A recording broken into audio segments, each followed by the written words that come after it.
Maggie, Ginny, and the natives of New York, and Maya and Tomaza, like rats, fled in the tunnel under the new shelter, where the Croat replenishes his methane bank with fresh corpses. So the Croat feeds the beast, using the dead to power the arena. And Maya blames herself for leading the tribe into the Barazi trap, but Tomaza says that they should focus on getting out before they feel the effects of methane on themselves, a pulse, a jackhammer in the head, heavy eyes, and nausea.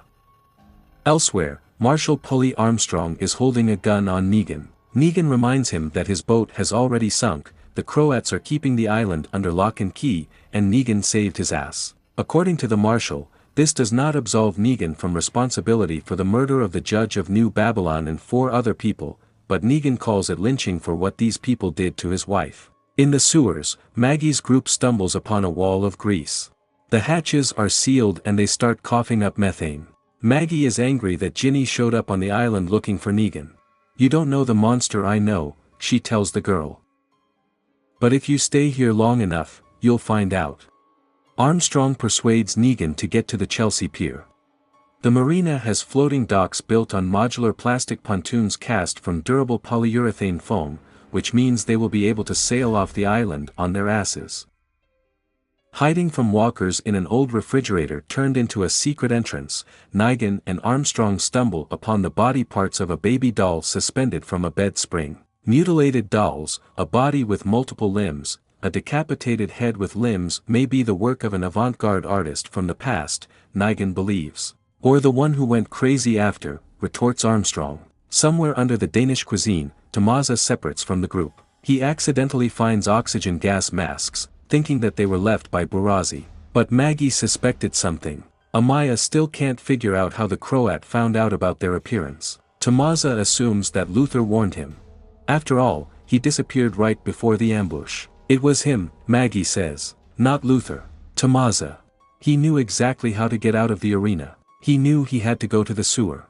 And he knew how to get inside. That he took off his backpack before he found the oxygen tanks. He had the cylinders all the time, and he worked with the Croat all the time." Tomaza admits it. To take the island and win back his home from the Croat and his Barazi was a fantasy. "Our house is no more, and Maya. He's gone. Everyone died. What I did was the only way out. I did it for you." Broken by the betrayal, Amaya leaves, leaving Amaz alone with Maggie. The confrontation subsides, and he leaves without a fight. Back on the street, Negan pushes a walker into Armstrong and runs away. When he catches up with him, Negan explains why he saved him in the arena. He doesn't like leaving people to die. Even huge assholes. Negan offers to help the wounded Armstrong if he gives up the chase, but the marshal refuses. In the tunnels, Maggie offers Amaya shelter in bricks before fainting from methane. Through the fog, vague memories clear up in her mind. She remembers rushing after her son Herschel, whom the Croats had torn apart in bricks. She remembers how Negan blew Glenn's brains out. She remembers Herschel screaming for help. And she remembers Glenn dying.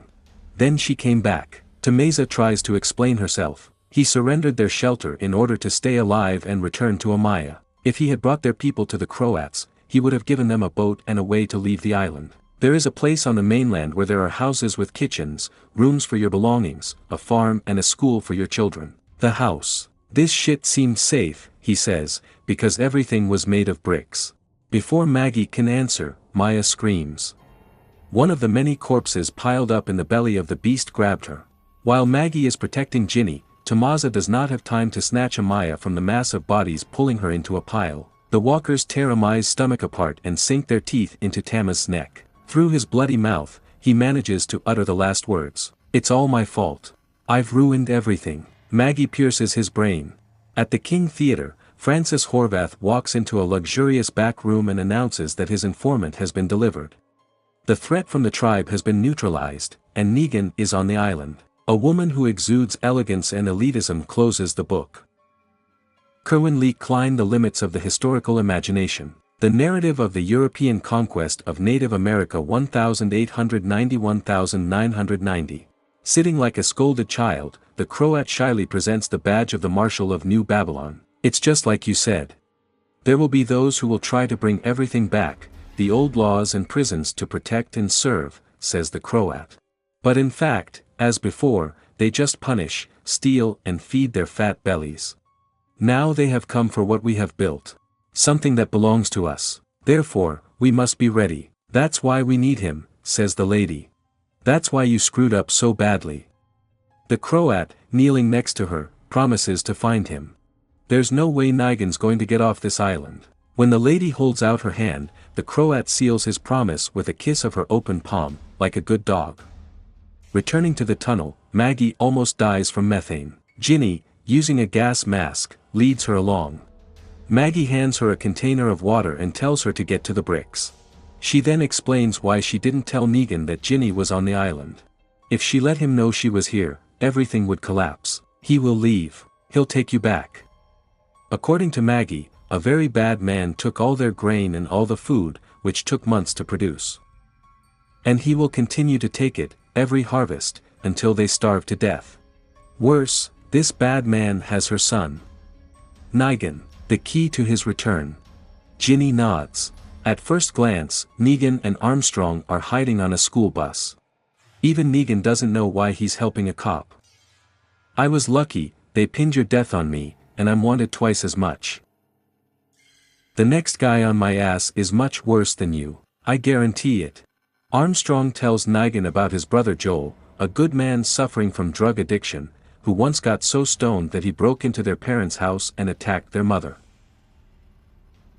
Armstrong never spoke to his brother again. 3 years after that, the city collapsed. He was left to die alone in the worst possible place on the planet, Armstrong says through gritted teeth. Did he deserve it?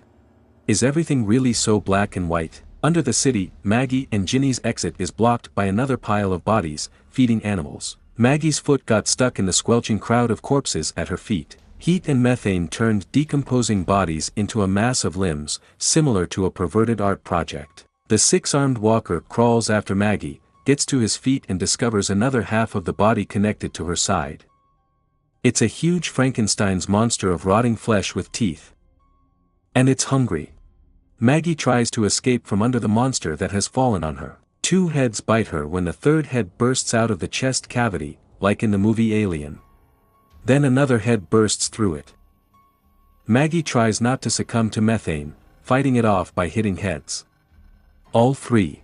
The 6-armed walker falls, a 4th head appears, and Maggie stabs her too. She follows Ginny up the stairs. A message is written in blood for Maggie, liar. While Ginny crawls through the sewer tunnels, we find out what really happened in the bricks. Before escaping, Ginny climbed onto the grain bin and found that it was filled with grain. As Maggie weakly crawls after Ginny, she remembers what happened the night the Croats took Herschel. When the Burazzis were tearing Herschel away from Maggie, Horvath handed Maggie a piece of paper. But not just a piece of paper. It was Nig's wanted poster. Ginny gets out of the sewer and launches a flare, which is noticed by Negan. The end of the 5th series. As soon as this video gets 1,000 likes and 100 comments, I'm releasing a sequel.